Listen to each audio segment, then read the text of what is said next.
Today we're going to start our webinar series. We're going to start by talking a little bit about our DE API.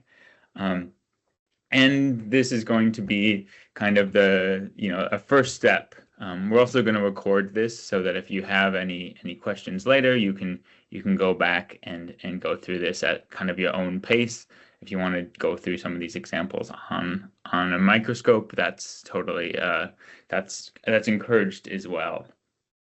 And the goal is really to make sure that you start to feel a little bit more comfortable writing some of your own code, and then maybe give a little bit of some peek behind the scenes of how our software works. So just to kind of start with,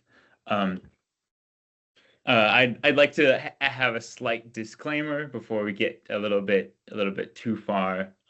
This is just kind of like I said, a first step. This is just a starting point.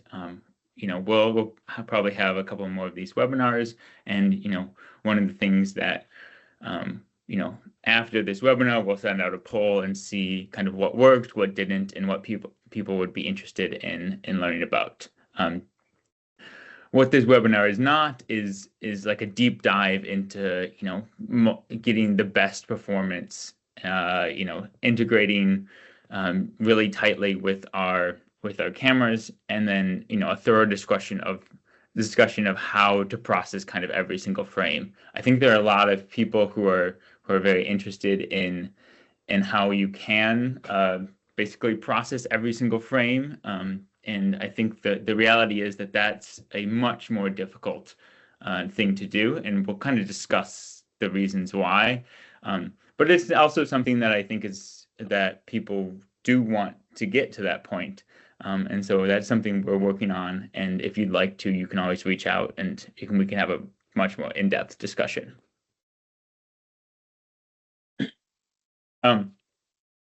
Just as kind of a brief overview, just of Direct Electron and what we offer. So we have a kind of a wide range of cameras. We have a DE16. This is kind of a versatile 4x4 4K by 4K detector. Apollo is kind of a cryo-EM counting detector. Also, it's used for in-situ TEM, something where you need really high. You basically every single electron counts. Celeritas detectors. This is ultra fast 40 stem, but also fast in-situ stem TEM. And then we also sell a DE64. This is a massive 8K by 8K detector for people who really need lots and lots of pixels. And then we have our LV16 and DE7 cams. These are low KEV detectors for SEM, for LEAM, PEAM, ABSD. But the thing to note is that all of these cameras use the same API.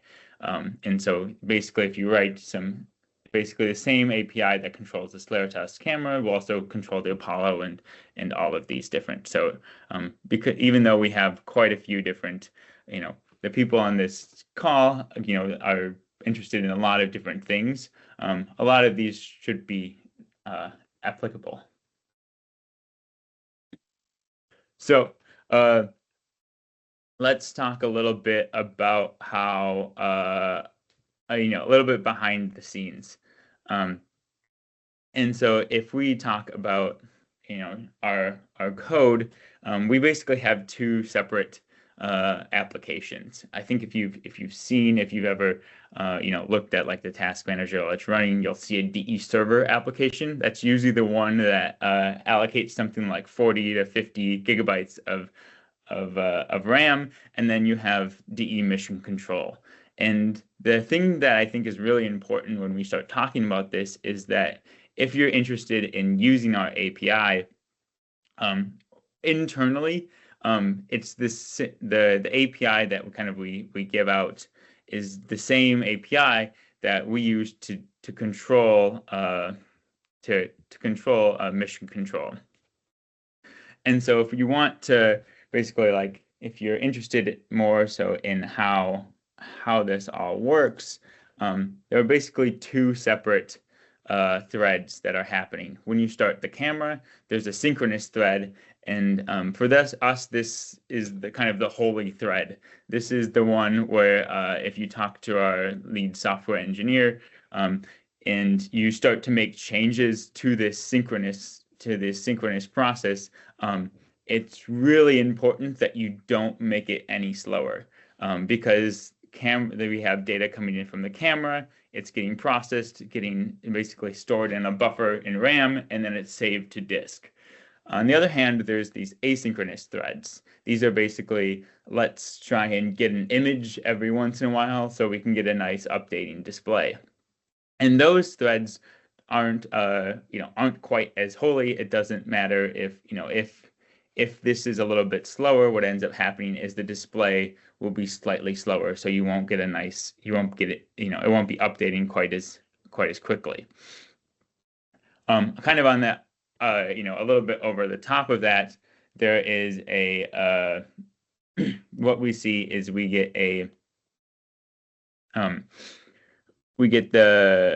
basically have a bunch of like state functions. So this is, set the camera frame rate, set, the scan size, get some images, and those are basically all controlled by our API.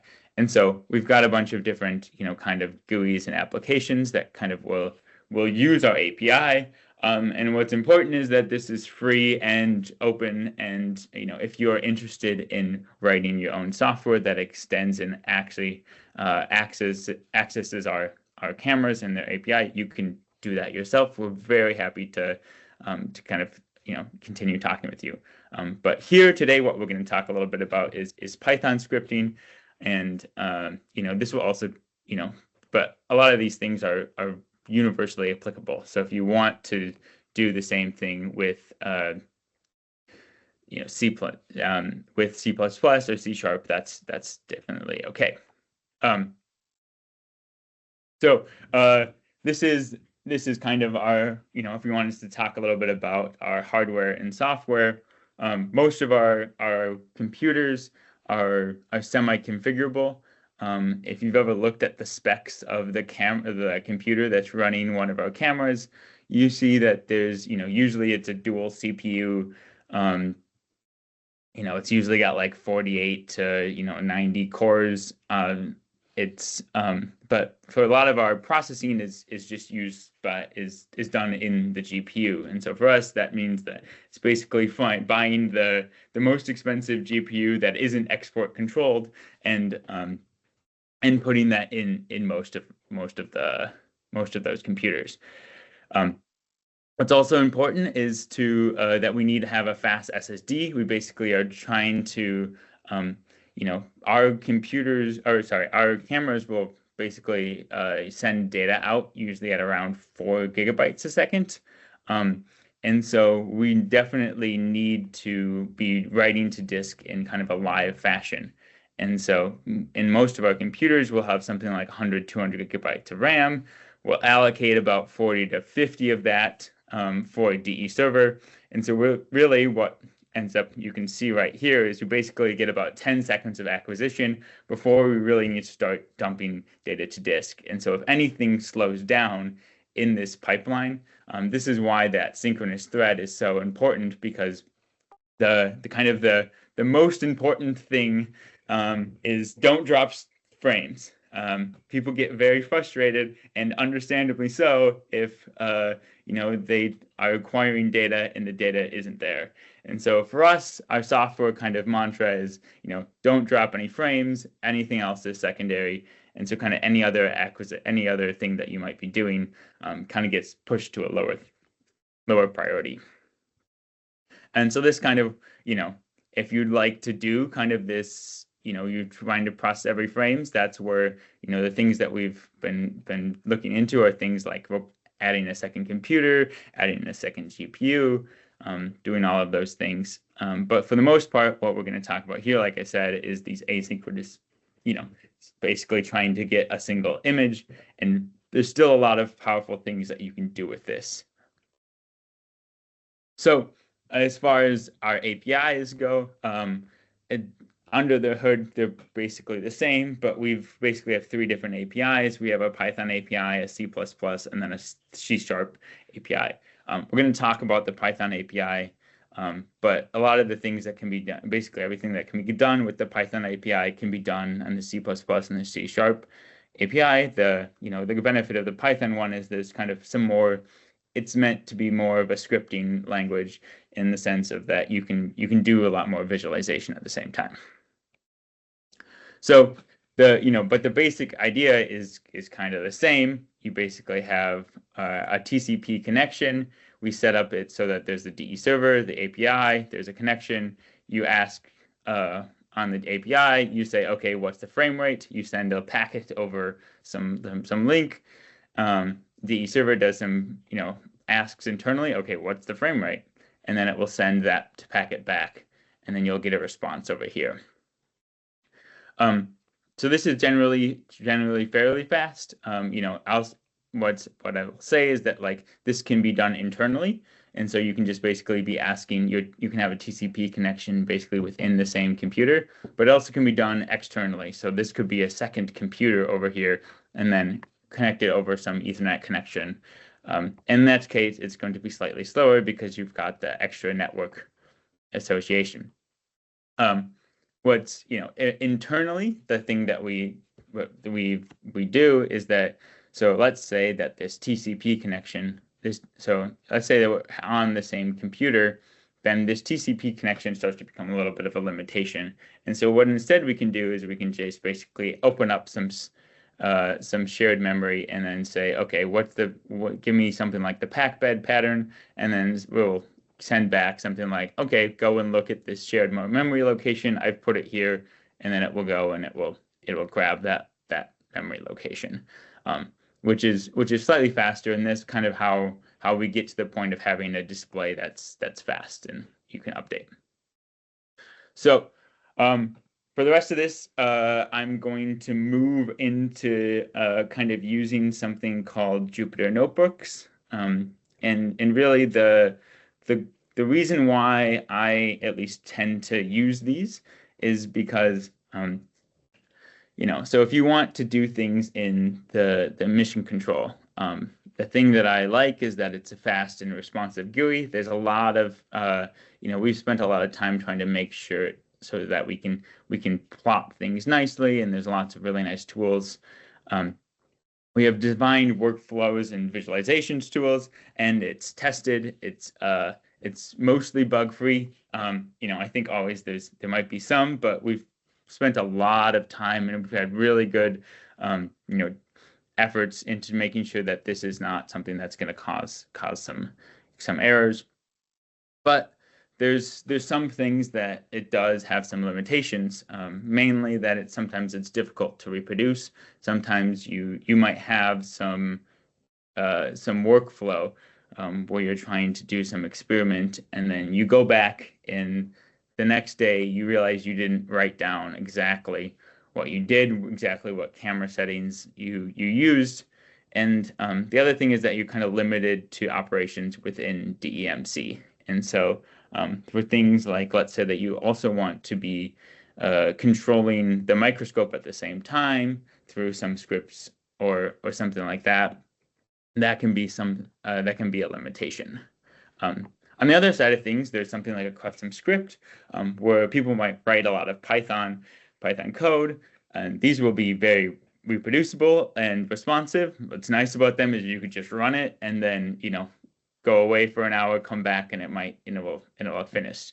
The hard part is that it takes a lot of time to develop those scripts. Feedback is minimal. A lot of times you end up writing this, going to the microscope, and realizing that that doesn't work.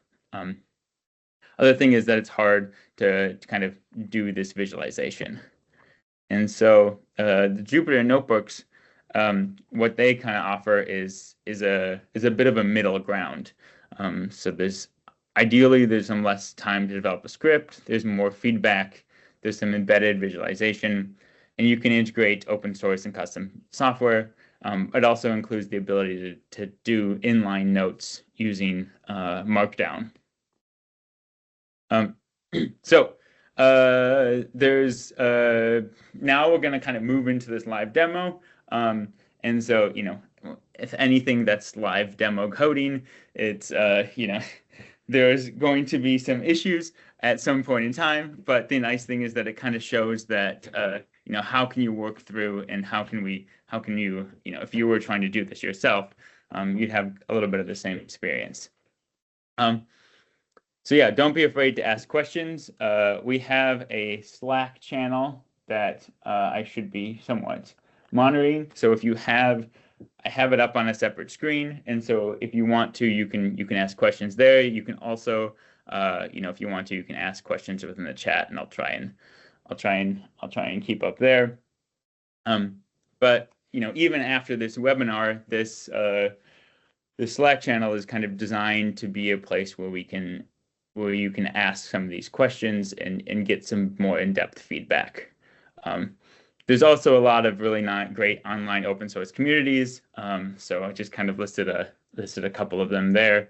And so, if you have questions about those as well, like I'm pretty active with the HyperSpy and PixSum communities. And so, this is something where, we'd like to be able to integrate some of the analysis pipelines into your acquisition pipelines. So maybe you're doing some basic analysis at the end of kind of during some acquisition.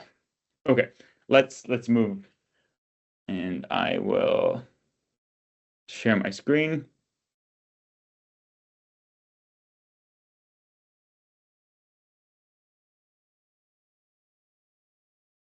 Okay, perfect. You can all see my screen?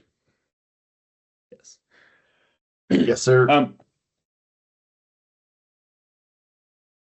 Okay, so for kind of in the interest of time, I'm not going to go that much into installing Python on your computer. On the DE computers, we usually have some version of Python installed. If you have any questions, you need kind of help like getting set up with an environment, you can always reach out. For me, at least, what I'll tend to do is there's this HyperSpy bundle, and I like to actually download and install this. And what this gives is this just gives a bunch of the kind of basic applications that are associated with kind of doing electron microscopy. So it includes HyperSpy, and then I think it includes Pi40STEM and AbTem, a bunch of different things. It also includes Jupyter, which is what we're going to be using today. And if you're on a Windows computer, the thing that it does also include is it includes the ability to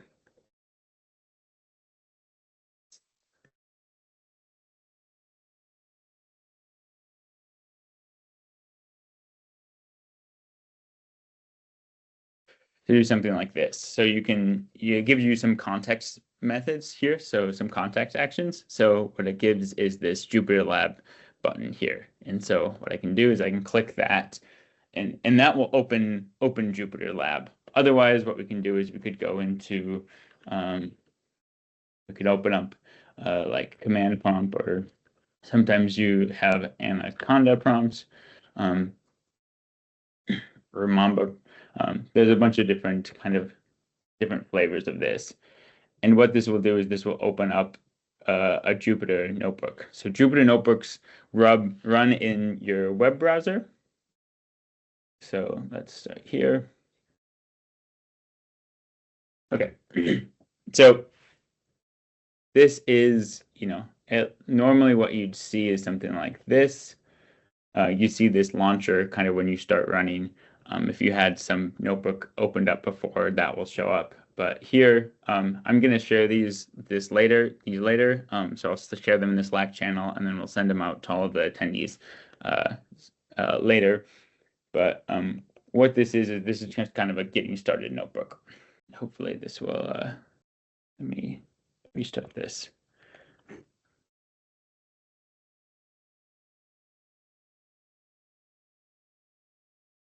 Yeah, so you can see right here, it's basically just starting up. It'll start up on a local server and then open there.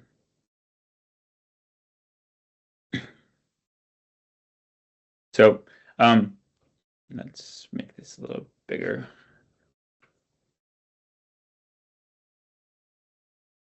So as far as these notebooks, there's quite a bit of different options. So for example, you can run in Jupyter Lab, and its predecessor is called Jupyter Notebooks. This is, I guess, widely used and widely abused. So I was, one of the things, they're honestly great, but they can have some problems, namely that they operate in these cells, and so because there are these cells, what ends up happening a lot of times is you end up jumping around, and so I have some kind of tips for how to make them a little bit more reproducible. There are other options like there's this PyCharm, VS Code. Both can run Jupyter Notebooks natively. There's some nice features there, like if you're interested in, if you want to use things like Copilot,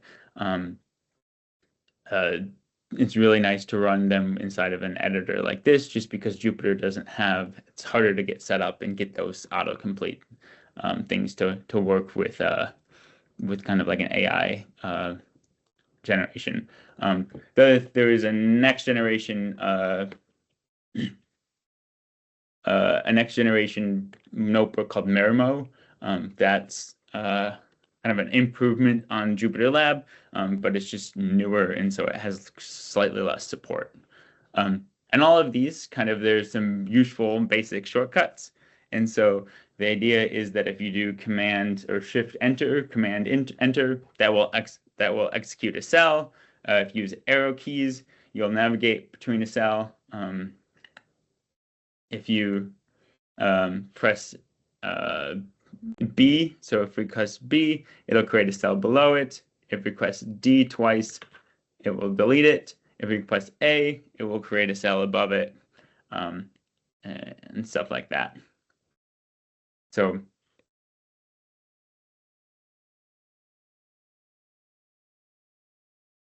the other thing is, if you're also, a lot of these, the things that I'll talk about, there is also a website. And so if you see here, we've got our DE API, and this is mostly just for the Python, but you can see how you would install it. There's some references to like the different, this is their basic object, how you get properties, connect to it, and then there are some examples. So for example, how would you take an image every 10 seconds, viewing the sensor data, virtual bright field, dark field imaging, creating a custom mask, visualization, things like that. And so we can include a link to this as well. Okay,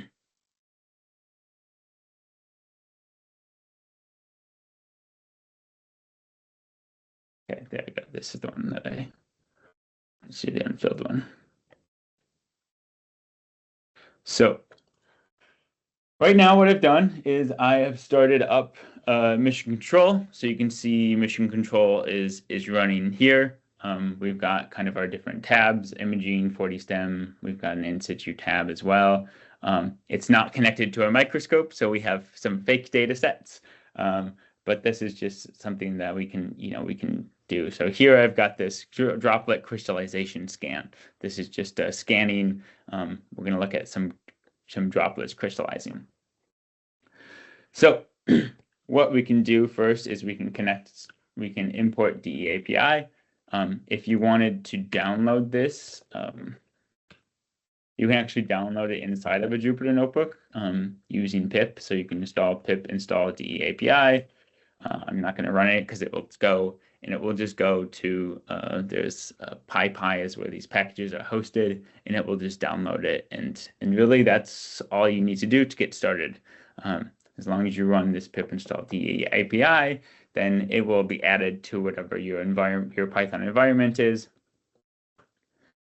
And it should be good to go there. So you'll see here we've got some info that's just kind of always plotted, printed. So we've got log levels info, DE client. We've got our Python version there, and then our command version. So what we can do here is we can connect to a client. So we can say our client is equal to DE API. If you press tab on a Jupyter Notebook, it will autocomplete. And so we can see here we have our client. If we press shift tab, then we can get some more information basically about what the function does. About the class here. So in this case, we've got our client class. We create one, and then normally what we need to just do is client.connect. So this is going to connect it to the DE server. And so here we can see the port, the host. Basically, this is the address. So this is a local host because we're doing this on the same computer. If you have a separate computer, then you'd have to have the IP address of that computer. So here, if we do this connection, what we can see here is that we say, okay, info connected to server. If we go and look at our DEMC that's running over here, we can see that there is a client connected. We can also see things like the client's address, stuff like that. So perfect. What does this mean? If we look at our client object, we can see that our client is basically this connection to, we've got this camera. This is a DE sim. This is our kind of simulator camera. And we've got all this current information, which is probably more than you'd like to see. This is kind of all of the properties, or all of the state properties within our DE server. So this is a bunch of things related to the scan system, related to the camera, related to the, basically how we save data as well. And this is the same thing as if you were to go over here, and then if you were to look at DEMC and click this show properties, you can go and you can look at all these advanced properties, and you can scroll down and you could see basically all the same properties. So for the most part, like this is usually a pretty good place if you're trying to like figure out what property I need to set within the API. You can always kind of come over here and say like, I want to change the, change some property, and you can copy the selection and then put it over into the API. We can also do read-only clients. And so in this case, let's also create a read-only client. So if we do read-only client is equal to DAPI.client. So we're making a second client object, and then we can connect it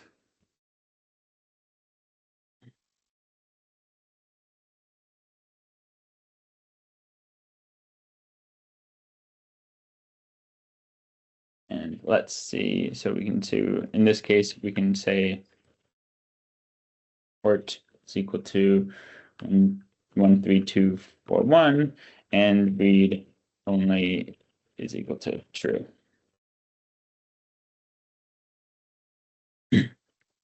So now we've got this read-only client as well as this client right here. So next thing, we're going to talk a little bit about getting and setting these properties. So within the Python API, there's kind of like an extra syntax way of doing this. You can use the get and set property functions. So for example, if we have client.get property, I can do something like get property and get the frames per second of this camera. And you'll see, okay, right now the camera is set, the frames per second is set to 100. But in the Python API, what we can also do here is we can include these brackets, and we can directly access it this way. And so if I add in quotation marks here and I press tab, you'll see all of these keys. It's set up like a dictionary. So you can see all of these keys here. And if I start searching for frames per second, you can see now it comes up. There's also another things like frame per second max, so you can kind of get an idea of the different things that you might be able to access. You can do the same thing with the read-only client, and you can also set it. So if you were to try and to set this here and set this to 50, oh, okay. See, right now, because we're using the read-only client, we can actually set this value. If we were to go back to the other one, now we can set it. And so then we can also read it again.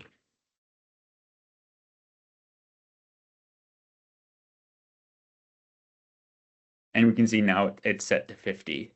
Let's say that we would set this to, something that's incredibly high, like, 1 billion frames a second. In this case, it'll just set it to the maximum value. And so it will kind of give an upper and lower threshold.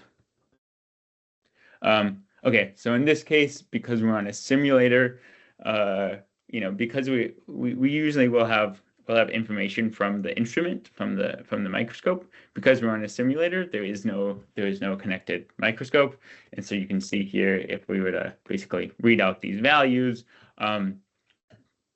things like the magnification, the project name, the camera length, these are all, that is a pretend voltage, but then the camera length and magnification and all that stuff is unknown. But I think this is a good thing to basically have in here, because if you're doing an experiment, one thing you might want to do is basically just print these out. And then once you're done, you can save this notebook, or you can export it. Usually the best thing to do is to you can export it as, or download. You can save it as like an HTML document, in which case it'll basically save this, so you can just kind of scroll through it like that. So then we're going to kind of talk about starting the camera. So before we get to things that are more advanced, one thing I'd like to kind of talk about here is that if you'd like to do something like HADF or bright field imaging, there are a couple of different parameters that are required to be set before you actually start the acquisition. And so you can see here, basically, these are kind of the scan enable and then scan use the camera are both kind of the important things that need to be set before you start any before you start an imaging experiment or HADF bright field 4D STEM. These are kind of the parameters that need to be set. And the part of what makes, I think, our API so powerful is the fact that most things end up just being some parameter that you need to change, so you can really build up kind of more complex workflows. But it also is at the added cost that sometimes it ends up being a little too low level, and so you might need to start building up some scripts and then saving them, or maybe more realistically is that we need to be providing these scripts as kind of generic ways for people to start. So for example, if you would like to start an acquisition here, first things first, I'm going to check to see if we are doing a 4D STEM experiment. So I can see here client, I can just search for scan, and the nice thing is that scan will come up and I can see, okay, scan enable. Let's see, scan enable. So now scan enable is off. That's good, because we're just going to try and take a TEM image. I can also do client scan use DE camera, and this one's less important, that it's set to, but so yeah, it says use frame time. So actually this doesn't matter.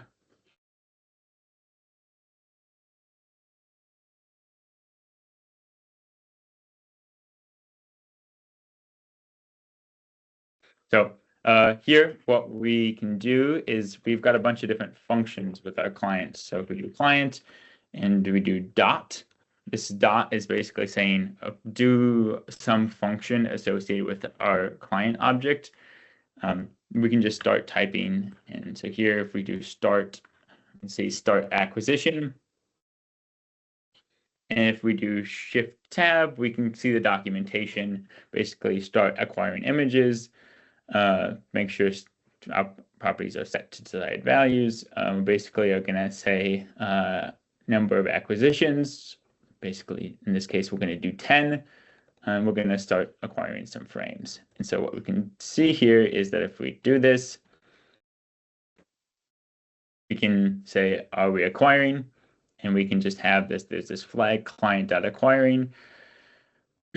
What we can see here is that if we tried to change the frames per second here during an acquisition, and we said DE error, not allowed during acquisitions, you can't change the frames per second during an acquisition.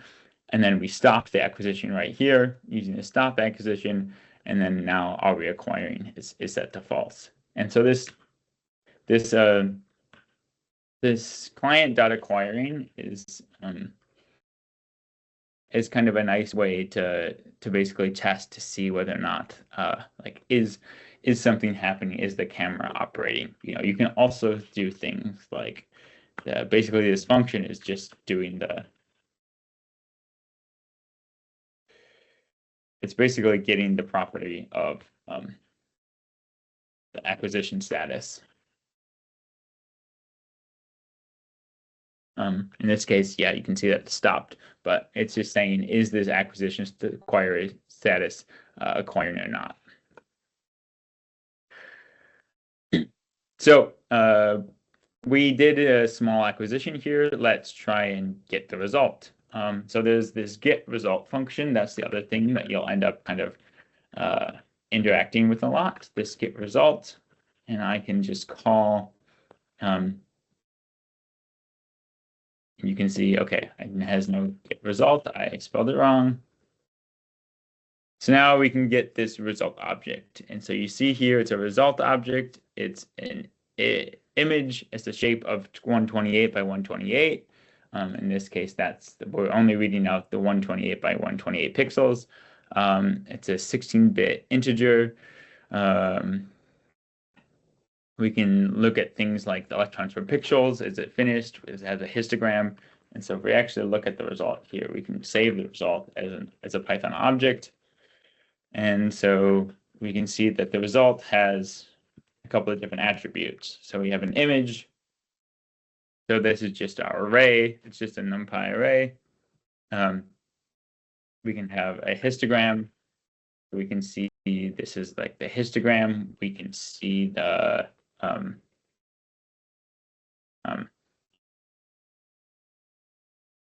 can see the attributes. And so these are, we can even get things like, okay, what's in this case, the electrons per pixels per second.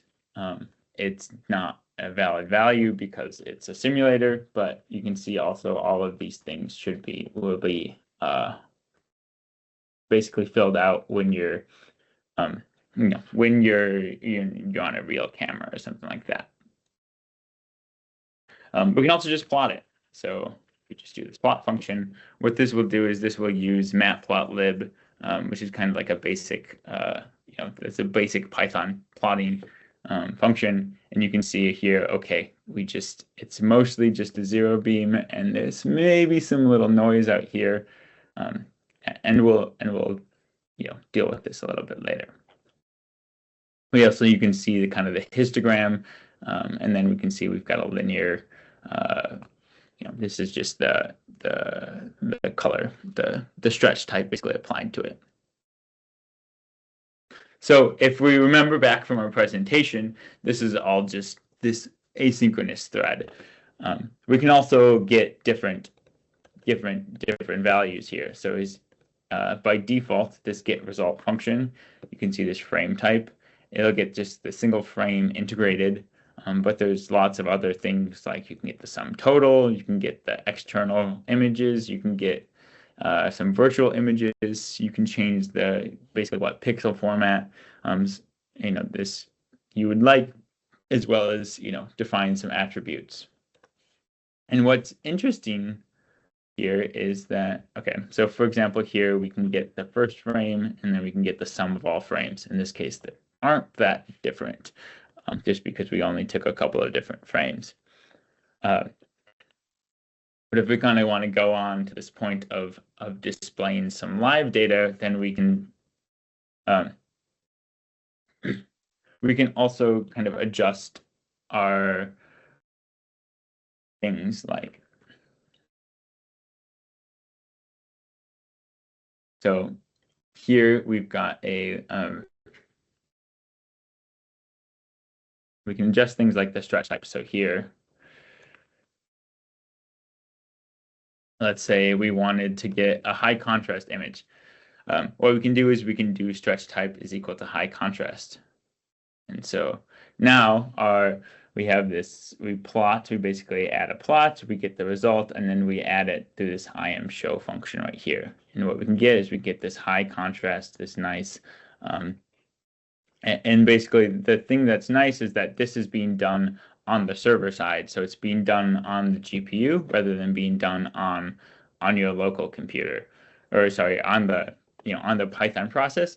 And so this is how basically like if you go to DEMC and you start plotting something here, this is all done on the server basically. And so all of the, even like things like the zoom, the rescaling is done on the server, and then it's sent over to DEMC.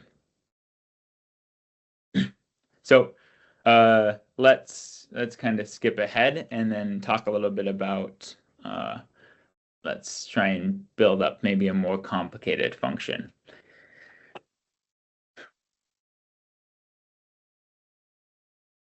And so here,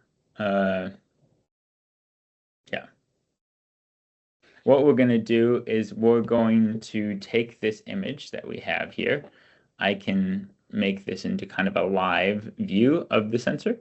And so if I go over here and I say create new view from there we go. So it's just basically creating a new view from cell output. This is basically just the same thing. You can see that these two images are linked. And so when I move my mouse over here, it moves it over there. What's nice here is that if you wanted to do something like update this image, what we can do is we can set the image and then we can redraw it. So here you can see now we've set the image, we've redrawn it, and so you can get a live kind of view of the sensor. So now we are acquiring, we're getting the result with some high contrast stretching, we're setting the data, and then we're using our figure and we're drawing the image. So it's, this is never going to be nearly as good as DEMC, but it does offer a way to kind of get a live view of your data.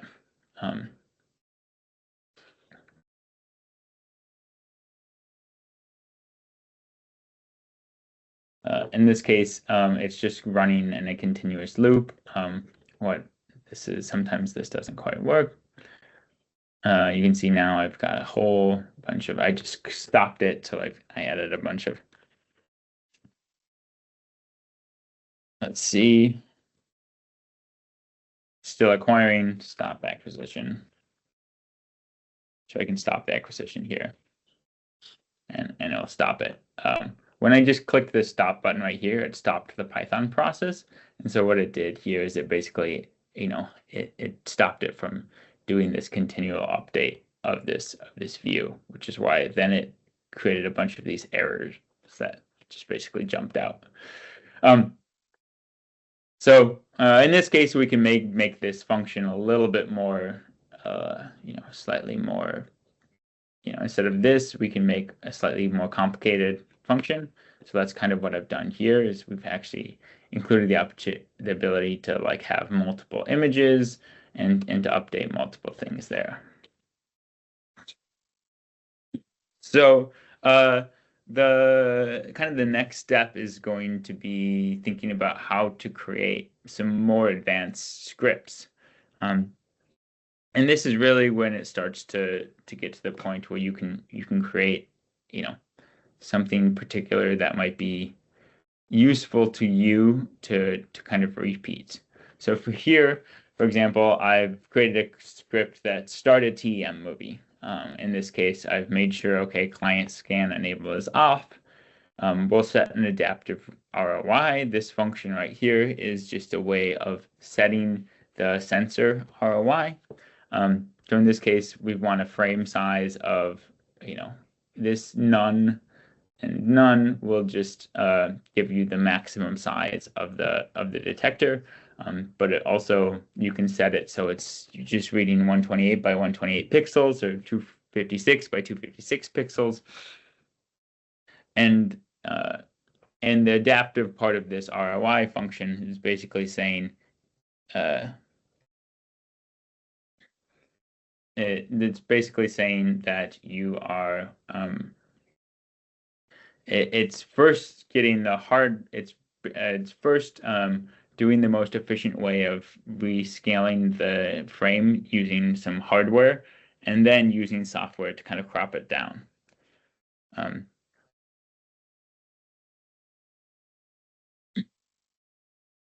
So we've got some questions in the chat. Does it couple with other devices such as DigiScan, which is Catan and can allow to control dose and scan pattern? So we have our own free scan device. This can be used to control the scan. So you can do things like control basically where it is scanning, and that can use that to control how much dose. I have some examples for how to do that, and I don't know if we're quite going to get to them today, but we can talk about them a little later. The other thing, is it possible to run the camera via DE server without DEMC? Yeah, so that's totally possible. It's you can run it without DEMC being open. That's something that is, basically that's how our DEMC works. And so it's, yeah.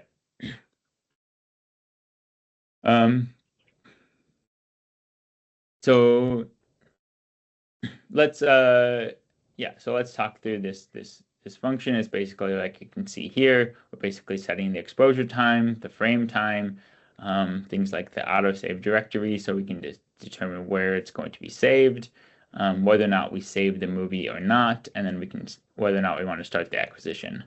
So let's see if this will work. And so that's going to,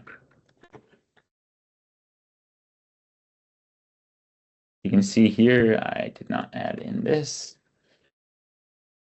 And now it's yelling at me because I did not import NumPy.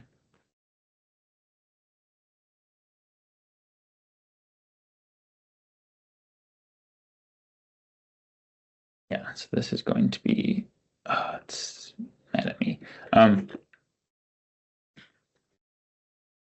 Let's skip this one and then go on to the STEM one, just because this one is the same thing kind of with this STEM one. In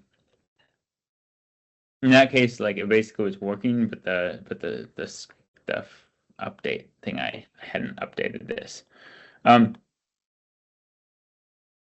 So the same thing can be done with kind of a STEM acquisition here. And so we can start a STEM acquisition with some given parameters. So we have our client basically passing out client, scan size, frames per second, dwell time, frames per point, scan repeats.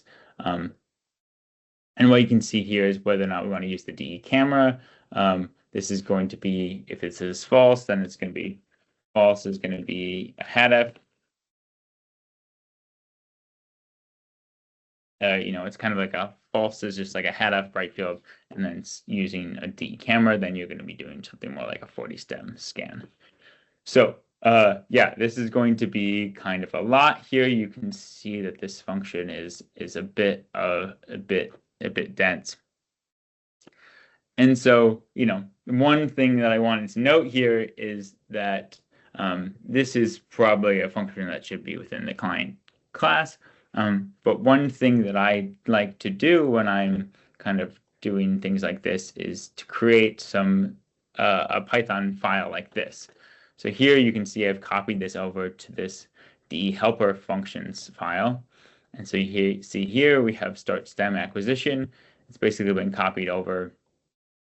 And then this now exists in a pure Python file. And it kind of helps to keep these notebooks from being kind of cluttered. And so now what we can do is we can just import it there. So we can say from DE helper functions import start stem acquisition. And so that's the equivalent of just, importing this function. But because they're in the same folder, then you can just import it from that file. So let's see how this works. We have our start stem acquisition. You can see if we can just start. So now it started the acquisition. You can see, okay, we can't actually see anything there. But what we can do is we can update our image, and we can update our image with our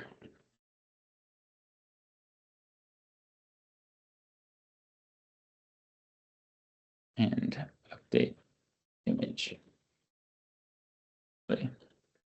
And so now you can see, okay, we've updated our image with our virtual image 1. Maybe let's run this a second time, and then we can do this repeatedly.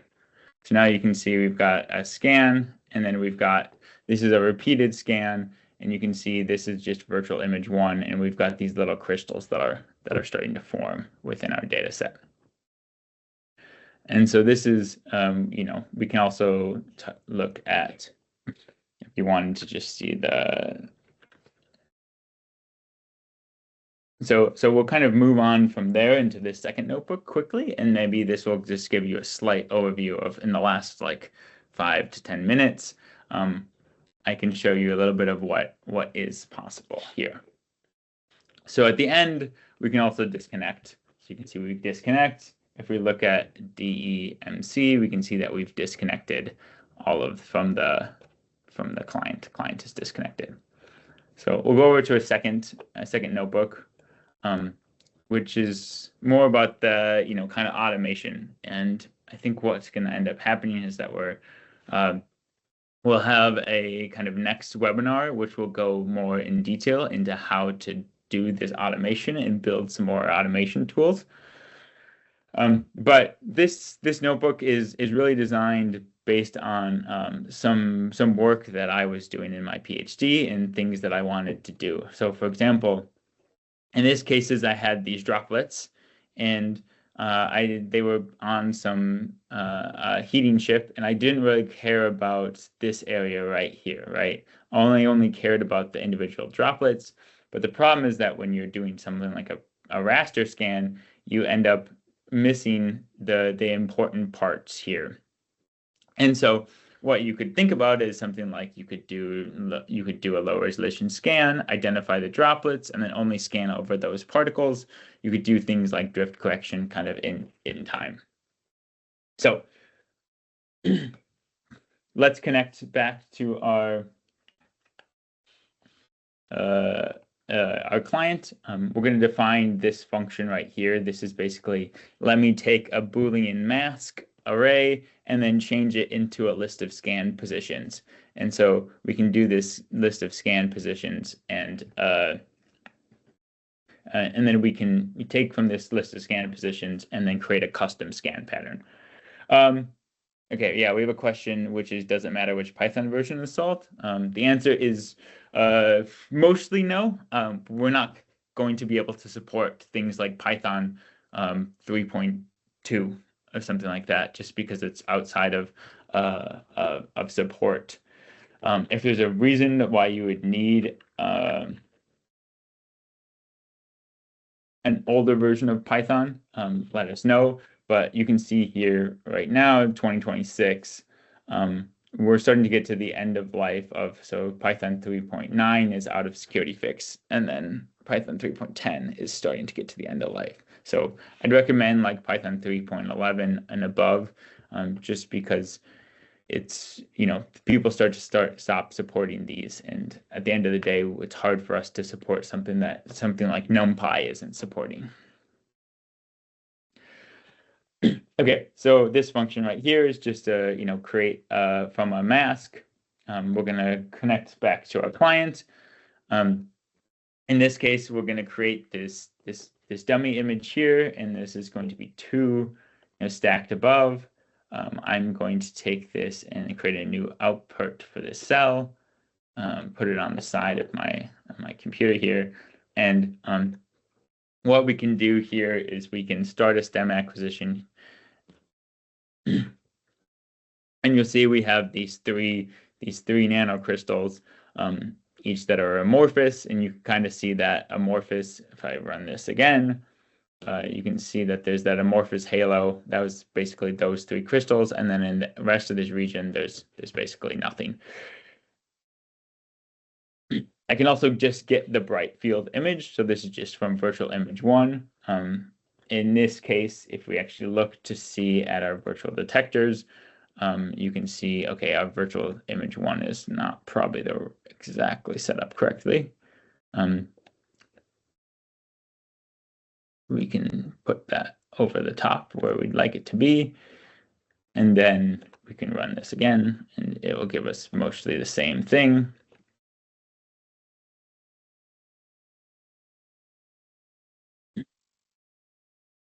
Although in this case, what's happening now is our threshold is too high.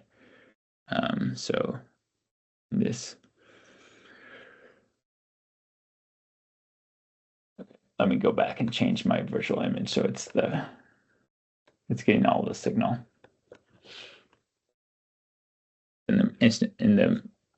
So okay, yeah. So now we've got our dilated our mask. In this case, what we have is a dilated mask. Basically, I've taken and I've expanded this binary mask. If we looked at our function above, our masked positions, you can see now we have this is our scan pattern. So we have a custom scan pattern where it's basically doing a raster scan and then jumping to the next particle and then jumping to the next particle. So we're basically we're minimizing the number of jumps that we need to do. And then what we can do is we can set this XY array. So if we use this set XY array function, this will set this in our server.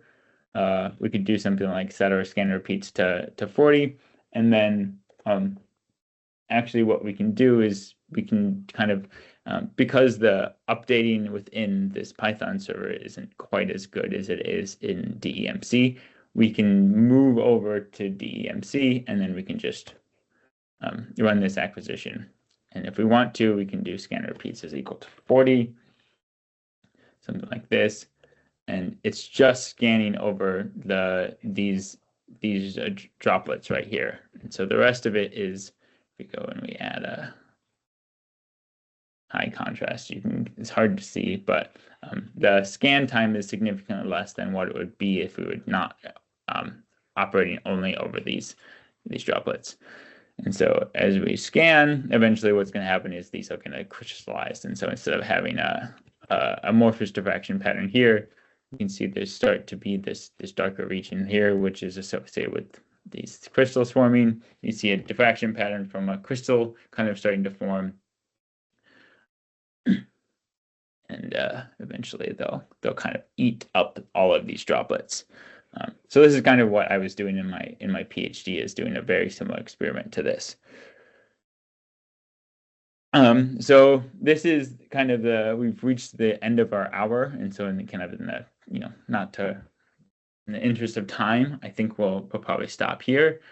It was pretty quick going through this last notebook, and so one thing that I will do is I will make sure that I will have all of these available. And then, at a later date, what I'd like to do is to go through some more maybe advanced examples of, how can we set? Because what we can also do is we can set you can set the virtual images and apertures within the API. And so, within the software, there are examples for things like, let's say that you wanted to create a virtual mask. How would you do that? There are functions for auto-finding bright field disk. Things like if you wanted to if you don't want to go through all of this trouble of creating a virtual aperture like this, you could create a function that basically goes in and says, okay, I know the zero beam is about in the middle, and then also do the same thing with a something like a dark field detector as well. So you can also do things like control the scan, like I showed above, you can control the scan patterns. Yeah, so how can you define the scan pattern based on particles? Yeah, so the scan pattern, at least right now, the way that I've done it is I've created a mask. And I've actually used the 40STEM. So in our systems, you can create a virtual image that happens live. At least what I found is that's more effective than using a HADF. Just because what ends up happening with the HADF is a lot of times you have to change the camera length in order to get enough signal on the HADF. And so a lot of times it's just easier to use the virtual images, and so you basically have to do a pre-40STEM scan, and then don't save any of the data, just look at the virtual images. And so that's what's done here. This is just taking the virtual image. I got the result, and I got visual image 1, which is the bright field image. And then I took that bright field image, and then I set a threshold right here. And then this erosion is helpful because this erosion is basically take any small feature within this mask. So for example, there are these small bits of noise, it would take those and suppress them, and then change them into being zeros, and then it would the dilation is basically expand the mask.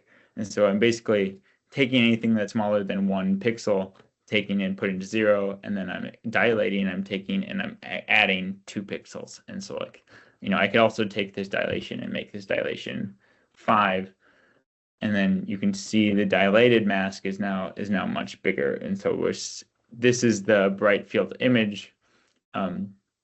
This is kind of our mask, and the dilated mask is bigger. And so you could do the same thing with the HADF signal. Right here, we could just use external image 1, which is in most cases going to be your HADF. You could use external image 2, which is usually like your bright field detector. And so you could use all of those. But for the most part, the nice thing too is that if you have multiple, at least what I found is that a lot of times sometimes it can be hard to segment out these particles. And so especially if you have bright field, dark field, one of them is usually going to be better. So in actual practice, let's see if let's see if I have some examples of. So like this is actually one of these experiments, right? So you can see here, these are the droplets, these are the crystalline parts right here, and these are the amorphous droplets that we care about. So honestly, what we want to do here is we basically go through and we want to select only the droplets, ignore the background, ignore the crystals. And so this process is, let's see here. So you can see here's a bright field, just take the bright field, here's our mask, and then here's the dilated mask. And so you can see here, we get rid of a lot of this noise right there. And then we can also do things like, in this case, what we've done is we've actually scanned over each droplet and then determined whether or not they're crystalline or not. So I can talk about this a little bit more, but at a later date, but we basically scan over the particles, get an average diffraction pattern from them, and then determine whether or not they're crystalline amorphous, and then we actually just look at the amorphous ones that are a certain size, and those ones becomes the one that, so you greatly reduce, like in this case, we have all of these different particles. We say, I don't want any big ones, I don't want anything crystalline, and you end up with like only these 3. Let's see if there's any other Slack questions. Yeah, I think that's mostly it. If people have other questions, you can always unmute as well. And I can go through some answers that way as well.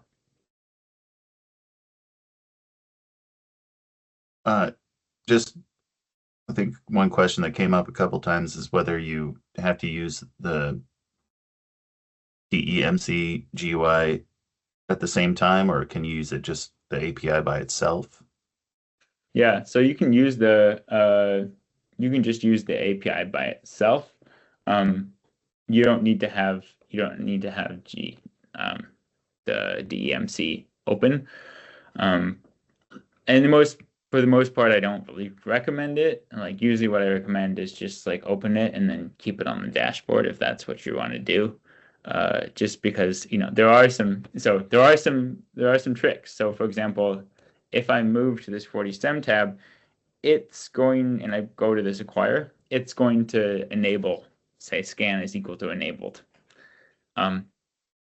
Because that's how basically on this tab, that's what is required. And so when you change this tab, it sets scan is equal to enabled.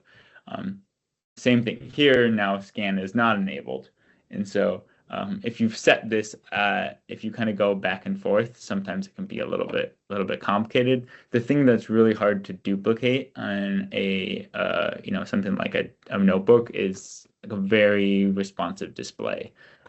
It's something I've been like working on, and I have a couple of ideas for, but there's it's a little like getting these displays to work, because they're being displayed inside of a web browser. There's an extra step that needs to happen with the data, and so because of that, they can be. Oh, we can't unmute. Sorry. Yeah, I don't know if there's a way to make it so they can unmute. But yeah, so there are some like limitations for how fast you can plot. There are some ways around it and things that I want to try, but that's usually what ends up happening is that like I want the live display update because that's super important. Gotcha. So yeah, can you send the API commands from a different PC? Yeah. So that's I can maybe if we have a second webinar about this, then we can talk about having a second computer to send commands from. I need to figure out a way to get my laptop to connect to my desktop though for that to work. I need to get a Ethernet port. So one question we got early on is if it couples to other devices like Digiscan, which is a Gatan device, control dose and scan pattern. Yeah, so control dose and yeah, so I mean, as far as like coupling to other devices, a lot of this ends up like we control the scan through we have our free scan device. We can have like an external scan controller, but as far as like having API commands that will send signals to secondary scan controllers, it's something that would require that another company to work with us on it. So what we've talked about is using Joel and Thermo Fisher both have their own scan controllers, and we've talked about kind of integrating some of our functionality in with those. But for us, as far as like what we kind of see is that hardware is really important, and so there are things like how well we can synchronize our scan with our camera, and can we also get data from the HADF, and how quickly can we get data from the HADF, and can we also control other signals as well? So can we control things like beam blanking and really what ends up happening is that those end up being not so much software problems as much as they end up being hardware problems. And so it's really hard to solve those problems at a software level. They really need to be solved at a hardware level, which is where the free scan kind of comes in. And so, yeah, the exactly, yeah. If you want great software, you have to build your own hardware. So yeah, I mean that is really what we've found is that it's maybe not so much worth it for us to try and integrate with some of these like hardware solutions. It's the same thing. What we do want to do is we do want to integrate with other people's software on the sense of like, can we send outputs to them? Like, can we create a virtual image and then have it be read by, by Axon and have it be read by Pantarray and have it be read by, Thermo Fisher's software and Joel's and like Velox and like all of these different softwares. We want to be able to kind of send some data to that and have it be a coherent ecosystem. And those type of things like sending, those type of communications are perfectly like that. That is great. It's the like low level hardware that becomes a thing where we really have to take a lot of time to think about what the best way to do it is. Yeah, thank you guys all for coming. Hopefully we can have some more of these, and we can eventually get to the point where we can have a more advanced version of this, and we can even send out some questions and see what worked and what didn't, and go from there.